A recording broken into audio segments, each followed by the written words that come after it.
Boa noite. Nosso mantra de hoje. Se a criação te responde ao carinho que endereçaste a ela, quanto mais Deus. Do livro Mantras de Vida, de Loester, psicografado por João Nunes Maia. Livro dos Espíritos, da lei de destruição, a destruição necessária e a destruição abusiva. Pergunta 729. Se a regeneração dos seres se faz necessária com a destruição, por que a natureza nos cerca de meios de preservação e conservação, a fim de que a destruição não se dê antes do tempo? Toda destruição antecipada impede o desenvolvimento do princípio inteligente. Por isso que Deus fez com que cada ser experimentasse a necessidade de viver e de se reproduzir. Certíssimo. No Evangelho segundo o Espiritismo, nós estamos lendo a introdução. E da última vez, nós falamos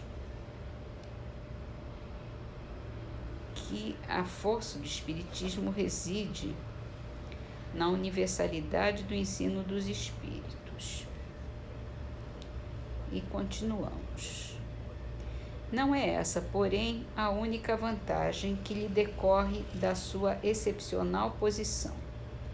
Ela lhe faculta inatacável garantia contra todos os cismas que pudessem provir, seja da ambição de alguns, seja das contradições de certos espíritos. Tais contradições, não há como negar, são um escolho, mas que traz consigo o remédio ao lado do mal. Sabe-se que os espíritos, em virtude da diferença entre as suas capacidades, longe se acham de estar individualmente considerados na posse de toda a verdade, que nem a todos é dado penetrar certos mistérios, que o saber de cada um deles é proporcional à sua depuração, que os espíritos vulgares mais não sabem do que muitos homens, que entre eles, como entre estes, há presunçosos e sofômanos, que julgam saber o que ignoram, sistemáticos que tomam por verdades as suas ideias, enfim, que só os espíritos de categoria mais elevada, os que já estão completamente desmaterializados, se encontram despidos das ideias e preconceitos terrenos. Mas também é sabido que os espíritos enganadores não escrupulizam em tomar nomes que não lhes pertencem, para impingirem suas utopias. Daí resulta que, com relação a tudo que seja fora do âmbito do ensino exclusivamente moral, as revelações que cada um possa receber terão caráter individual, sem cunho de autenticidade, que devem ser consideradas opiniões pessoais de tal ou qual espírito e que, imprudente, seria aceitá-las e propagá-las levianamente como verdades absolutas. O primeiro exame comprovativo é, pois, sem contradita, o da razão, ao qual cumpre se submeta sem exceção tudo o que venha dos espíritos. Toda teoria em manifesta contradição com o bom senso, com uma lógica rigorosa e com os dados positivos já adquiridos, deve ser rejeitada, por mais respeitável que seja o nome que traga como assinatura. Incompleto, porém, ficará esse exame, em muitos casos, por efeito da falta de luzes de certas pessoas e das tendências de não poucas a tomar as próprias opiniões como juízes únicos da verdade. Assim sendo, que hão de fazer aqueles que não depositam confiança absoluta em si mesmos? Buscar o parecer da maioria e tomar por guia a opinião desta. De tal modo é que se deve proceder em face do que digam os espíritos, que são os primeiros a nos fornecer os meios de consegui-lo. A concordância no que ensinem os espíritos é, então, a melhor comprovação. Importa, no entanto, que ela se dê em determinadas condições. A mais fraca de todas ocorre quando um médium a sós interroga muitos espíritos acerca de um ponto duvidoso. É evidente que, se ele estiver sob o império de uma obsessão ou lidando com um espírito mistificador, este pode lhe dizer a mesma coisa sob diferentes nomes. Tampouco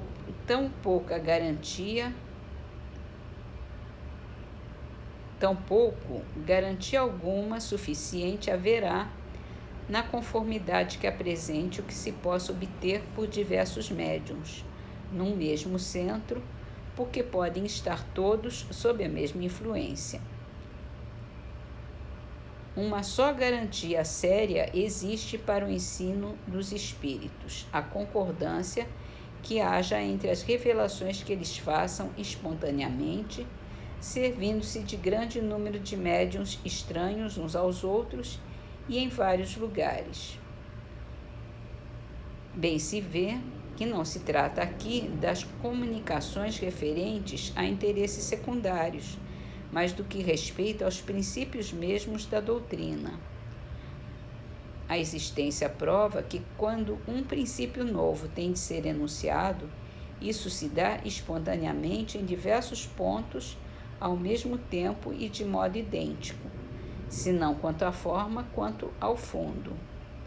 Se, portanto, aprouver a um espírito formular um sistema excêntrico baseado unicamente nas suas ideias e com exclusão da verdade, pode-se ter a certeza de que tal sistema se conservará circunscrito e cairá diante das instruções dadas de todas as partes, conforme os múltiplos exames que já se conhecem.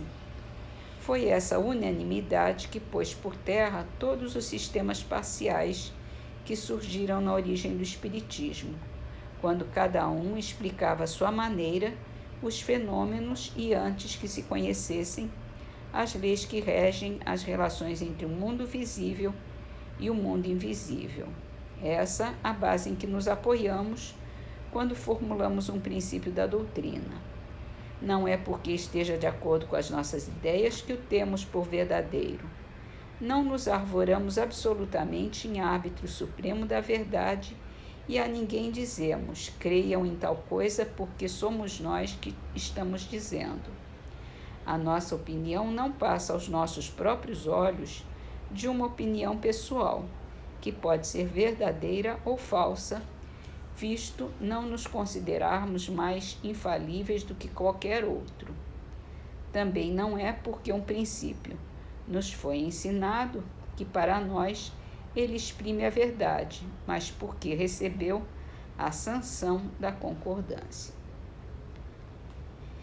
E continua na próxima leitura do Evangelho.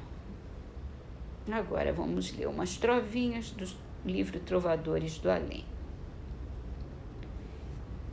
de Elvino de Moraes. Onde a ilusão nasce e medra, amor acaba sozinho. Paixão é bota de pedra que esmaga a flor do caminho. De Lauro Pinheiro. No meu túmulo reli, meu amor descansa em paz. No entanto, é junto de ti que sempre me encontrarás. E da Costa e Silva. Depois da morte, a saudade é um muro não sei de quê. De um lado a pessoa enxerga, do outro lado ninguém vê.